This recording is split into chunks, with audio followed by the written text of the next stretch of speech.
সামাজিক যোগাযোগ মাধ্যমে ছড়িয়ে পড়া পোস্টাল ব্যালটের কিছু ভিডিওকে কেন্দ্র করে তৈরি হয় বিতর্ক। এতে কিছু ব্যক্তিকে পোস্টাল ব্যালটের প্রিন্ট করা বেশ কিছু কাগজ গুনতে দেখা যায়। তাতে রাজনৈতিক দলসহ বিভিন্ন মহলে তৈরি হয়েছে প্রশ্ন। পররাষ্ট্র উপদেষ্টার ব্রিফিংয়ে এ নিয়ে জানতে চাইলে তিনি বলেন, প্রথমবার চালু হওয়া এই সেবার অপব্যবহারের চেষ্টা চলছে। জানান, নির্বাচনের সময় বিদেশি নাগরিকের অবাধ বিচরণ নিয়ন্ত্রণে 1 মাস বাংলাদেশে প্রবেশে অন্য দেশের নাগরিকদের অন অ্যারাইভাল ভিসা বন্ধ করা হয়েছে। টিদিং ট্রাবল যেটাকে বলে এটা হবেই, এবং আমাদের যারা এই রাজনীতি ক্ষেত্রে বিচরণ করেন তারা সবাই যে পারফেক্ট মানুষ তা তো না, কোনোখানেই পারফেক্ট মানুষ নেই। তো কেউ এটাকে মিসইউজ করার চেষ্টা করবে, এটাতে অবাক হওয়ার কিন্তু কিছু নেই।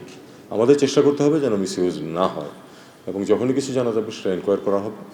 এনকোয়ারির নির্দেশ হয়েছে বলে আমি জানি। ব্রিফিংয়ে উঠে আসে চীনের সাথে সম্পর্কের বিষয়ও।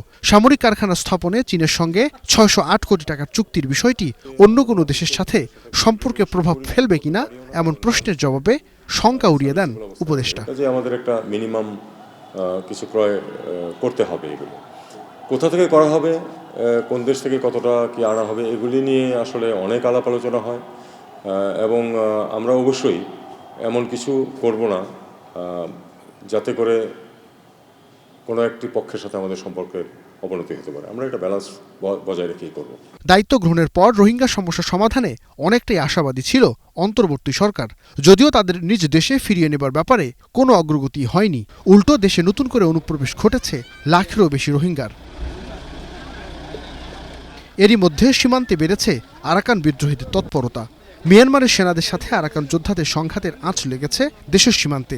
এ বিষয়ে পররাষ্ট্র উপদেষ্টা বলেন, সহসাই এই সমস্যার সমাধান হবে না, প্রয়োজন দীর্ঘ প্রস্তুতির। আমি এখনো বিশ্বাস করি যে এটা অনেক সময় লাগবে, এর মধ্যে অনেক কিছু পরিবর্তন হবে, এবং আমাদেরকে আলটিমেটলি আরও দীর্ঘ সময়ের প্রস্তুতি নিয়েই এগোতে হবে যাতে করে এই সমস্যার আমরা সমাধান করতে পারি। সেই চেষ্টা চলতেছে। গাজায় ফোর্স পাঠানোর বিষয়ে কোনো সিদ্ধান্ত হয়নি বলেও জানান তৌহিদ হোসেন। নাইম আবির, স্টার নিউজ, ঢাকা। এটা নিয়ে